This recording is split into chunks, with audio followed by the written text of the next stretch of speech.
Hola, buenas tardes a todas y a todos. Si os parece, vamos empezando, porque bueno, ya son las 7:05, ya. Y entonces, pues eso, si os parece, vamos empezando. Bueno, antes que nada, agradeceros a todas y a todos vuestra presencia en esta charla que va a dar Melania Moscoso. Bueno, primero, antes que nada, me han recordado las responsables de la Escuela de Igualdad y de Empoderamiento que os haga un recordatorio un poco de las próximas actividades que va a haber del Cineforum, que es este 24 de abril, la próxima actividad pública. Y recordaros también, pues que hay un curso sobre feminismo en perspectiva, recuperando nuestra historia, que es realmente bastante interesante, y entonces todavía quedan algunas plazas libres, entonces os invitamos a que participéis. Lo recordaré también al final, pero un poco para que no se nos olvide. Ahora, mi nombre es Silvia Podaca, soy de Guiñar en Eguiñes y ahora voy a presentar a Melania Moscoso, que es a la que realmente habéis venido a escuchar. Melania Moscoso Pérez es licenciada en Pedagogía, es doctora en Ciencias Políticas y Sociología, investigadora visitante en una universidad en Pittsburgh y en la University of Illinois en Chicago, también investigadora postdoctoral en Temple University y en el CSIC, ha sido investigadora postdoctoral en el CSIC, que es el Consejo Superior de Investigaciones Científicas. Actualmente está dando clases en la Facultad de Antropología de la Universidad del País Vasco. Entre sus publicaciones podríamos hacer referencia, entre otras muchas, de diferentes temas, a las tituladas Lo que no somos, breve reflexión acerca de la discapacidad y también la discapacidad a escena. Ha participado en numerosas jornadas, ha colaborado en numerosas publicaciones y ahora vamos a escucharle hablar de las mujeres, de la discapacidad y de las que somos menos que mujeres y de los discursos normativos del cuerpo a través del feminismo y la discapacidad. Gracias, Melania. Pues muchas gracias a ti, Silvia, por tu demasiado amable presentación. También gracias a la Escuela de Empoderamiento de Vitoria-Gasteiz por invitarme a hablar en esta ciudad que considero que es la mía. Y en este sentido os quiero agradecer que me deis la oportunidad de jugar en casa. Bueno, pues al hilo del título de la presentación, menos que mujeres, los discursos normativos del cuerpo frente al género y la discapacidad, voy a hablar de las relaciones antaño inexistentes, desde hace un tiempo a esta parte problemáticas y últimamente francamente enconadas entre el feminismo y el colectivo de personas con discapacidad. Siguiendo la invitación de Elo, que fue quien puso el título, basado en un texto que escribí hace ya tiempo, voy a hablar de las dependencias internas de los discursos feministas con los discursos dominantes y en qué lugar deja esta connivencia a las mujeres con discapacidad. Pero también voy a señalar, porque me parece más constructivo, cuáles son los puntos de contacto, de posible fertilización entre ambos movimientos. Y también de cuál creo que es en el fondo una de las razones del conflicto. Bueno, pues por empezar algún sitio, comenzaré citando la obra de un antropólogo funcionalista, que era John Stewart, que allá por el año 1948, cuando se encontraba en la zona del Alto Bolivia, observó estupefacto cómo en una tribu de chihuahuanacos, una de las tribus estaba regida por una mujer. Sin salir de su asombro, preguntó a los lugareños cómo era eso posible, a lo que un lugareño le contestó pues que su padre le había enseñado a esta mujer, que era jefe de la tribu, a hablar. Pues no sabía el informante de Stewart que en su respuesta se había adelantado varias décadas a la respuesta que dan los filósofos posmodernos a la pregunta del poder. Pues que precisamente el poder, a diferencia de otras épocas históricas en las que consistía en matar o dejar vivir, o pues en épocas más recientes pues se ha visto como el hecho de ganar unas elecciones, pues últimamente los filósofos posmodernos vienen diciendo, y ya desde los años 70, que en el fondo la modernidad, el poder consiste en definir o ser definido. Pues al hilo de esta cuestión os traslado mi inquietud pues sobre a qué mujeres se les ha enseñado a hablar y quién ha tenido el poder de definir lo que es una mujer. Si nos retrotraemos al siglo XVIII, tenemos que una de estas mujeres fue precisamente Olympe de Gouges, que se reivindicaba pues, feminista, que fue una de las primeras mujeres pues, que en su momento histórico defendió, escribió incluso una declaración de los derechos de la mujer. Entre nosotras, pues más tarde tenemos a Federica Montseny y voy a empezar pues un poco hablando pues de las precursoras del feminismo de la igualdad, más concretamente pues de Simone de Beauvoir. El feminismo de la igualdad lo que venía a defender era precisamente pues que había que hacer extensivo a las mujeres la misma serie de derechos y de libertades cívicas de la que disfrutaban los hombres.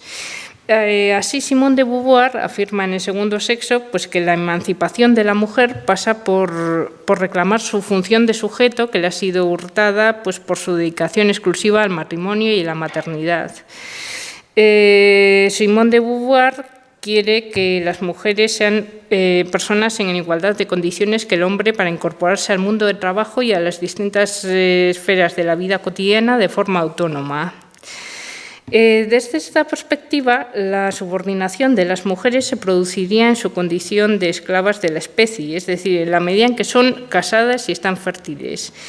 Nada de lo que pueda leerse en Beauvoir o en Olympe de Gouges puede relacionarse con la violencia que padece una mujer no casada o que vive institucionalizada o que sufre situaciones de discriminación, por ejemplo, pues, por parte del personal médico.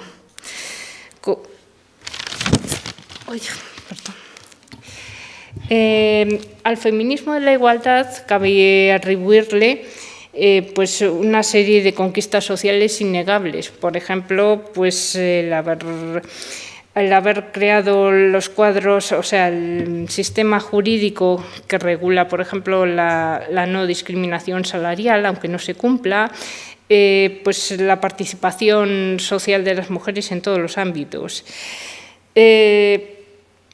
Con todo, cabría preguntarse dónde queda en esta perspectiva la contribución histórica de las mujeres, la que hace referencia a su función tradicional de cuidado y crianza. Consciente de que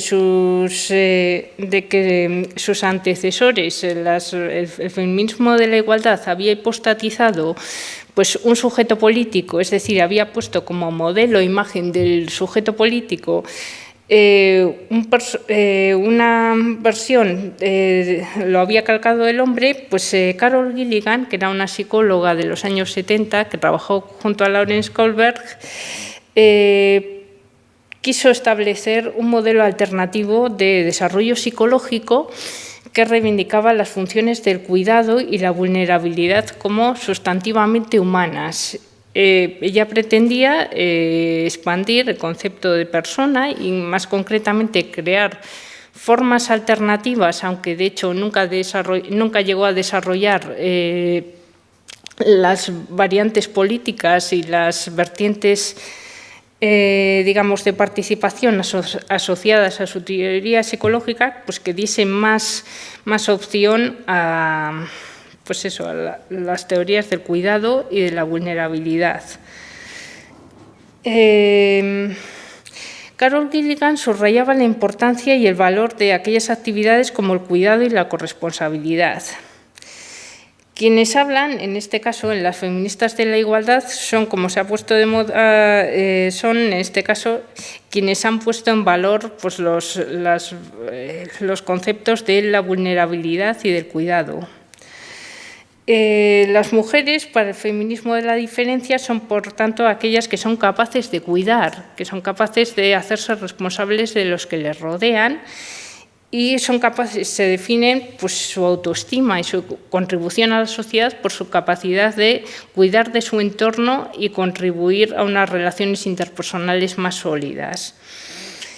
Allí donde el feminismo de la igualdad fracasaba por su asimilacionismo con el individualismo de los hombres, el feminismo de la diferencia, al sustantivizar pues, las tareas que tradicionalmente a lo largo de la historia han asumido las mujeres, ha creado un concepto que algunos quieren ver esencialista de lo que es la mujer, o sea, un concepto que, digamos, viene a ser tan restrictivo y tan poco dúctil como el que tenía el feminismo de la igualdad.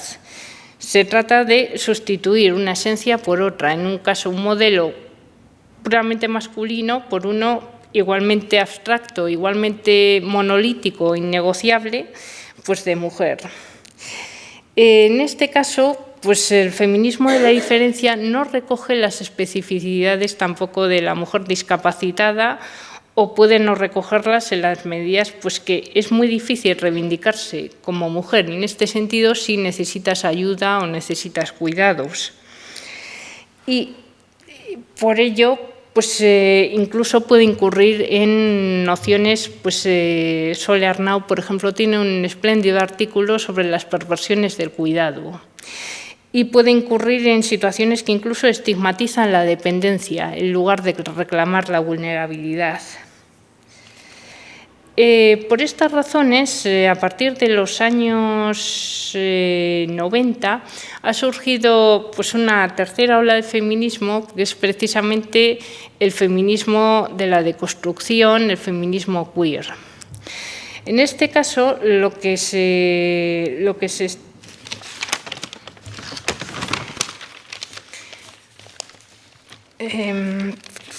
bueno, pues en este caso lo que se hace básicamente es por la influencia de los colectivos de mujeres lesbianas, pues de construir e insistir que el concepto de género es una construcción social. Todo cuanto se ha dicho hasta ahora podría explicar la falta de interlocución, el hecho de que el feminismo en sus dos vertientes, de la igualdad y la diferencia, haya vivido a espaldas de la discapacidad. Esto me gusta aquí recordar los datos del INE. Se calcula que el 10% de las mujeres en España presenta alguna discapacidad y que algo más del 60% del colectivo de las personas con discapacidad son mujeres.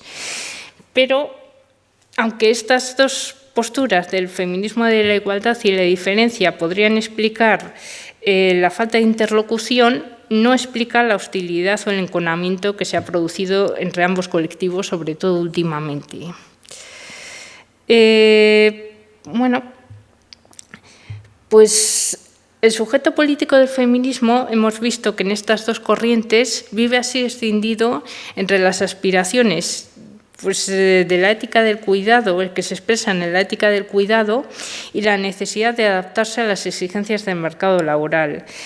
Las opresiones que ha enseñado a ver como machistas son las que impiden el acceso y el ingreso en el mundo laboral, las derivadas de la desigualdad en la redistribución de las tareas domésticas y de cuidado, muy pocas de las cuales se compadecen con la realidad de las mujeres con discapacidad. Pues en estas dos concepciones, digamos, del feminismo, de la igualdad y de la diferencia, una de las razones por las cuales las mujeres no son contempladas dentro de estos colectivos no es tanto porque no acceden a los mismos derechos, sino porque no padecen las mismas opresiones.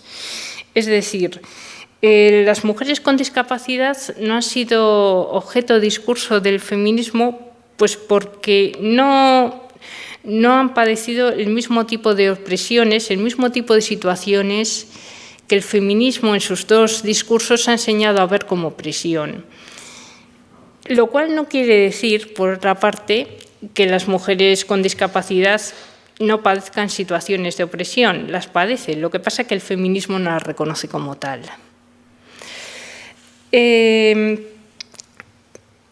Pues, por ejemplo, en el caso de las políticas contra la opresión de género que se han derivado de estos dos discursos, Tenemos que las definiciones de violencia de género están presupuestas sobre las situaciones de mujeres jóvenes, saludables y en edad fértil. Y, por ejemplo, no se recoge nada sobre la violencia perpetrada por cuidadores en instituciones donde las mujeres con discapacidad, pues las personas con discapacidad a 1 y en un 16% viven institucionalizadas. Algunas de cuyas residencias, por ejemplo, exigen como requisito pues, que se esterilice antes de ingresar. Y tampoco recogen pues, la violencia perpetrada por profesionales sanitarios. Cuando se habla también de violencia de género, de maltratos domésticos, se suele asumir que la violencia proviene del compañero sentimental.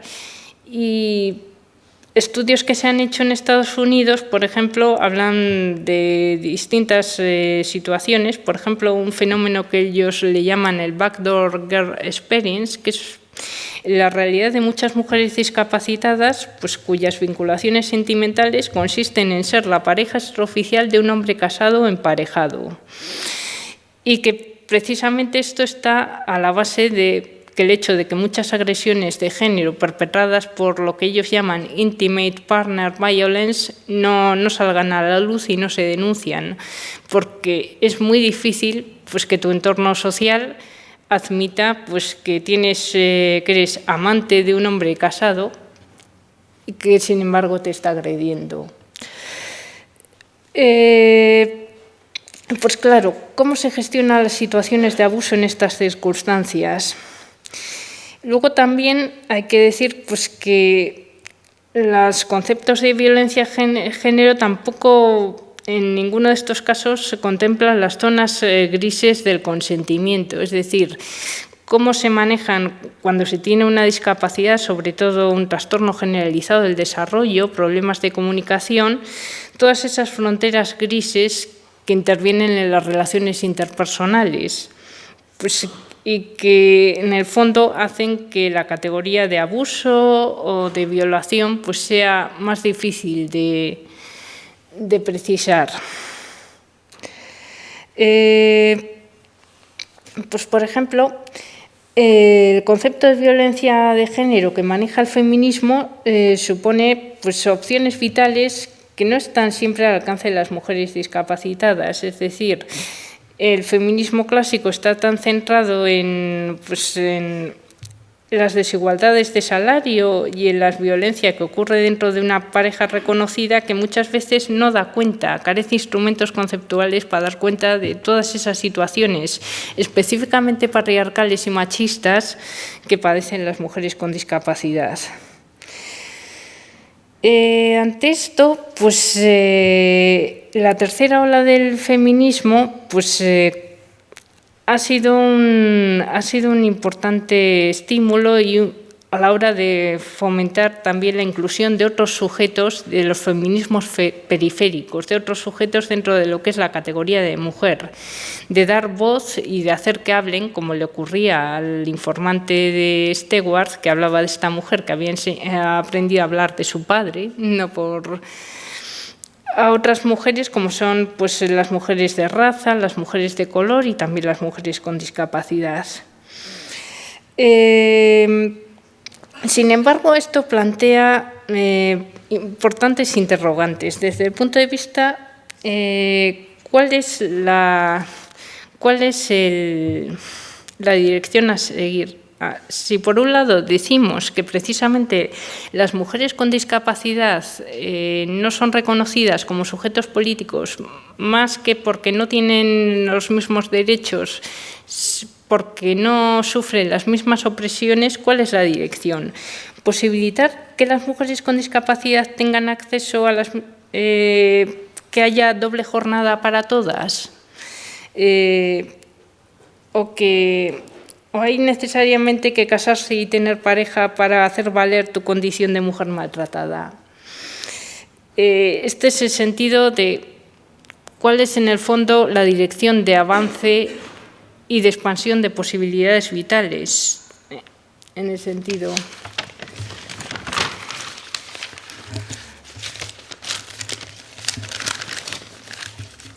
En estos momentos el feminismo pro discapacidad, vamos, en este momento, digamos, el feminismo de la diferencia ha superado su momento esencialista. Es decir, existe un feminismo posmoderno que es queer y que es deconstructivo. Habría que ver, por un lado, pues, cuál es el... Y aquí es donde yo avanzo mi hipótesis implícita, que es que precisamente las relaciones de conflicto entre el feminismo y el movimiento pro discapacidad es que se parecen más que lo que se diferencian. O sea, el movimiento del Disability Rights Movement, que es el movimiento en favor de las personas con discapacidad, ha atravesado también una fase de reivindicación de valores de ciudadanía y otra fase en la que se reivindican las cuestiones de identidad. A diferencia del feminismo clásico, pues ha habido dos momentos. Uno, pues que ha sido de la igualdad, y otro, pues que en el caso del feminismo este proceso se ha dilatado durante más de 250 años. En el caso del movimiento pro discapacidad, pues este cambio de discurso se ha producido en los últimos 50 años, es decir, pues desde 1960, que es cuando Ed Roberts creó The Rolling Quads, hasta el momento en el que nos encontramos. Pues hay que decir que que como ocurría con el feminismo de la igualdad, que lo que pretendía era hacer extensiva pues, los derechos de ciudadanía al conjunto de las mujeres, el Disability Rights Movement tuvo un discurso muy fuerte de extensión de los derechos pues, hasta los años 80. Posteriormente se fue evolucionando, aunque siempre han coexistido, pues, a un movimiento de reivindicación de reconocimiento, es decir, de reivindicación de lo que es Disability Identity y Disability Culture, que llaman, que precisamente lo que hacen es reivindicar que la discapacidad es una forma de diversidad humana positiva. Dado que en el Disability Rights Movement ambos momentos coinciden, pues digamos que es un atalaya, es un lugar muy privilegiado para ver cuáles son los conflictos entre las políticas de la identidad y las políticas de la redistribución. Hasta qué punto los procedimientos de reivindicación de derechos entran en conflicto con los movimientos precisamente de reivindicación de la identidad. Es decir, pues en un momento, pues aquí se pueden ver, por ejemplo, cómo las soluciones afirmativas, es decir, las que reivindican precisamente la identidad sustantiva de un colectivo, pues tienen el inconveniente de presentar a determinados colectivos y que se sustancian precisamente las soluciones afirmativas como en políticas de cupos y de reconocimientos específicos, pues tienen el inconveniente de presentar a determinados colectivos como beneficiarios de unos privilegios que no se corresponden con su capacidad de contribuir a la sociedad, con lo cual les ponen en situaciones de dificultad con respecto a otros colectivos en situación de desventaja. Es decir, hace aparecer determinados colectivos como insaciables o como difíciles de solventar, con lo cual generan guerras entre pobres, es decir, mejoran la situación económica de determinados colectivos o corrigen determinadas injusticias redistributivas al precio de generar resentimiento. Por otro lado, gracias al movimiento de construcción, en este caso pues, ejemplificado por el feminismo de la tercera ola, que representan pues, Judith Butler e incluso los feminismos negros de Bell Hooks y demás, pues tiene la ventaja de que intentan desplazar, digamos, los acuerdos administrativos con los cuales se han establecido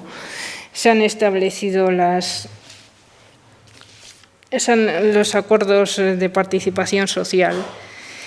Las estrategias transformativas tratan de romper con la estructura cultural valorativa existente. En este caso, el feminismo de la diferencia tendería a desestabilizar para llegar a un régimen de acuerdos más justos. Es decir, y decía que este es el momento de lanzar mi hipótesis, es decir, que es que si el feminismo y el colectivo de las personas con discapacidad tienen a día de hoy una relación enconada, se debe a que las dinámicas de ambos grupos se parecen, por paradójico que pueda parecer.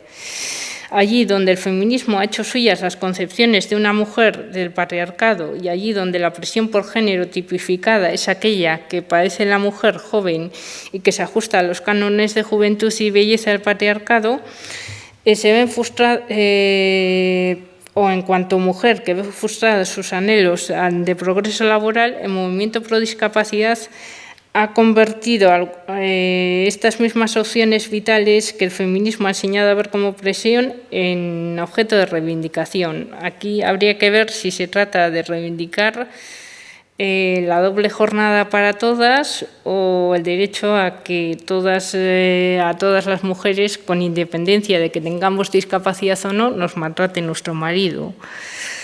Al igual que hiciera el feminismo en la primera ola, el movimiento pro discapacidad ha restablecido sus reivindicaciones sirviéndose del lenguaje de los derechos humanos. En este sentido, pues la Convención de 2003 sobre los derechos de las personas con discapacidad atiende estas reivindicaciones.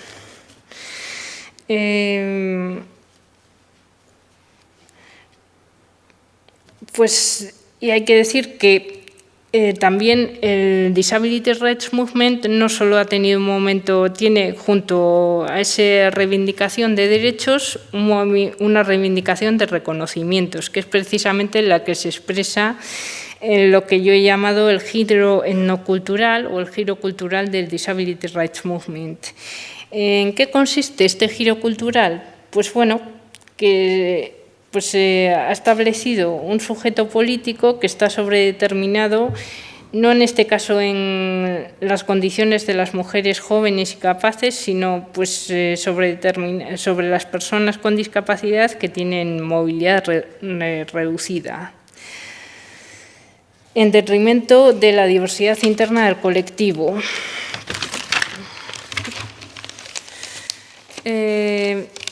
Entonces,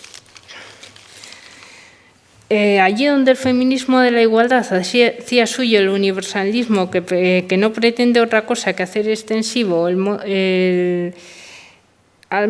de las mujeres los derechos de participación en la vida pública, el feminismo de la diferencia propone un modelo de ciudadanía alternativo que reivindica la aportación social de las categorías de cuidado. Para hacer frente al individualismo, el feminismo de la diferencia quería modificar acuerdos tácitos sobre los que se articula la convivencia, como la fractura entre lo público y lo privado o la remuneración del trabajo público y de las tareas de cuidado. En el caso del feminismo, tal evolución se puede constatar claramente. En el Disability Rights Movement el recorrido es mucho más corto y se puede ver que esta tensión evoluciona de formas distintas. En este caso, vemos que en un momento del llamado modelo social, digamos, para poner las cosas en contexto, no se puede hablar de discapacidad más que a partir de un momento que está comprendido entre 1840 y 1914. Es decir, antes las formas de las vidas de las personas que hoy consideraríamos discapacitados, no estoy diciendo que antes de 1860 no hubiera personas que hoy consideraríamos discapacitados, sino que esta categoría no puede aplicarse a periodos anteriores. ¿Por qué? Pues porque digamos que la categoría de discapacidad es una categoría biopolítica, es decir, no puede aplicarse a personas y que está vinculada al surgimiento precisamente al problema del veterano de guerra. Es decir, la discapacidad aparece como problema administrativo cuando empiezan a aparecer veteranos de guerra que vuelven con mutilaciones significativas del frente. Los historiadores americanos sitúan esto en 1860. En Europa se suele situar pues, después de la Primera Guerra Mundial, pero no antes. Antes las personas con discapacidad no eran reconocibles como colectivos y no eran percibidos como un problema social, como sí ocurrió pues, en la época dorada del welfare state. Es decir, las personas con discapacidad vivían en un entorno en el que estaba bien visto dedicarse a la mendicidad o incluso había funciones sociales específicas como bufones o otro tipo de personajes vinculados a la liminalidad. Hablamos de discapacidad, por consiguiente, en torno a un periodo que se mueve entre 1860 y 1914 y en adelante. Antes no se puede hablar.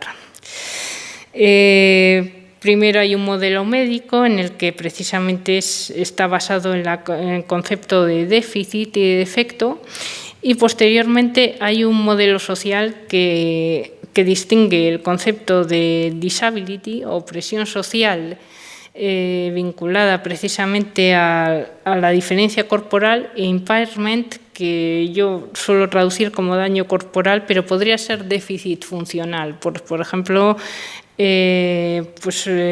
una insuficiencia renal. Entonces, es el Disability Rights Movement basa su discurso en la separación de los conceptos de disability, de opresión social y de impairment o daño social o daño corporal. Con esto ocurre que hay veces que se separan tanto estos conceptos que podría dar la impresión de que el disability, incluso el castellano, si miras el concepto en la RAE, pone que es un calco de la palabra inglesa disability, el castellano discapacidad. Separan tanto estos dos conceptos que podría dar la impresión que es una categoría de discriminación que se aplica a cualquiera con independencia de su cuerpo. Es decir, muchas veces hace falta, y Tom Shakespeare lo señala, pues volver a reintroducir el concepto de cuerpo en el concepto de modelo social. E incluso hay trabajos de campos que señalan que el concepto de disability, tal como está presentado así en el modelo social, es sobre todo sirve y es efectivo para aquellas personas cuya limitación se percibe a simple vista y no tienen necesidad de justificar su limitación. Claro, esto cuando llega el momento del giro constructivo y en el Disability Rights Movement, en el movimiento social de las personas con discapacidad, estos tres momentos casi ocurren, se solapan uno a otro o casi no ocurren al mismo tiempo, pues ocurre que, bueno, pues el hecho de que se hable, por ejemplo, como hace Javier Romañac, de diversidad funcional, que es el término que últimamente reivindica el Foro de Vida Independiente como alternativa al término discapacidad, hace que al desaparecer el concepto de déficit, pues muchas veces sea muy difícil justificar la necesidad de políticas sociales. Es decir, se convierte casi en un concepto que hace necesario pues, hacer una justificación exhaustiva. Y también tiene dos problemas. Por un lado, que es que lo han vendido también en concepto de diversidad funcional, que por un lado pues lo han vendido también que hay quien se lo ha comprado. Es decir, al convertirlo en una mercancía y en una forma de diversidad humana y cultural, pues se presta a capitalizaciones. Uno de los casos, por ejemplo, más recientes es el de Chloe Jennings. No sé si lo visteis el de la profesora esta norteamericana que tiene lo que ahora llaman los americanos body, a ver si lo digo bien, body integrity identity disorder, pues una mujer que siente en su fuero interna que es discapacitada y se somete a una serie de operaciones pues para serlo. Pues bueno, este tipo de apropiaciones, digamos, estéticas o de moda, pues conviven con otro tipo de capitalizaciones más perversas. Y es que yo creo que se está dando últimamente un fenómeno bastante análogo a lo que el movimiento gay, lésbico y transexual llama pinkwashing, que es el uso del discurso de las personas con discapacidad pues para justificar el recorte de derechos de otro colectivo en situación de desventaja. Es decir, se apropian del lenguaje de los derechos de la discapacidad pues para reprimir a otros colectivos. En el caso del movimiento gay, lésbico y transexual, esto es muy claro cuando se trata de satanizar pues, a los musulmanes, pues en el caso de los palestinos en Gaza y Cisjordania, pues en el sentido de que se les demoniza por ser un colectivo retrógrado que no contempla los derechos de gays ni transexuales y pues en nuestro entorno y en momentos más recientes pues precisamente la ley que Gallardón está intentando echar para atrás es un caso bastante claro de lo que yo llamo pinkwashing, el uso precisamente del discurso de los derechos y deberes de las personas con discapacidad para recortar las libertades reproductivas de las mujeres. Así pues, por un lado, el discurso de disability identity o el giro cultural o disability culture, el giro cultural o étnico de la discapacidad, por un lado peca o hace fácil que se preste a capitalizaciones pues, que han ido en contra de las reivindicaciones históricas del movimiento feminista y por otro lado pues peca de una cierta ingenuidad. Creen que por el hecho de que una forma de discriminación sea cultural y, digamos, no tenga asiento constitutivo, pues simplemente va a desaparecer. Yo recuerdo que en Estados Unidos estuve asistiendo a un debate entre estudiantes de la Universidad de Gallaudet.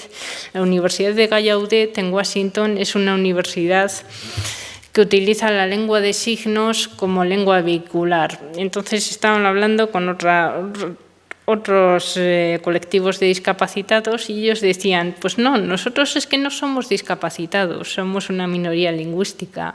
Y decían, pues bueno, con esto no se termina ningún debate, sino que se continúa por otros derroteros. Quiero decir que habría que ver si en el fondo el rechazo a la diferencia no es algo característico de toda cultura. Como diría Clastres, no será sino una propiedad formal de toda cultura y si en el fondo pues hay que ser más modesto en cuanto a las reivindicaciones políticas y menos ingenuo, si no habrá que asumir que siempre habrá fricciones entre los distintos colectivos y que finalmente no se puede aplacar ningún conflicto para siempre, sino hacer que continúe, que siempre es interesante, por otros derroteros. En este sentido, a mí me interesa sobre todo explorar la asunción implícita, que es que hay que incluir al colectivo de las mujeres discapacitadas en las reivindicaciones del feminismo. Me gusta comparar esta situación con una cita de Aristóteles en su libro Reproducción de los animales, en el que él señalaba pues, que hay que considerar el sexo femenino pues, una forma de malformación. Hay que decir que las mujeres en su inicio también fueron consideradas una forma de malformación, esto como llamada a la humildad también. No sé, esto era lo que... Bueno, pues muchas gracias, Melania, por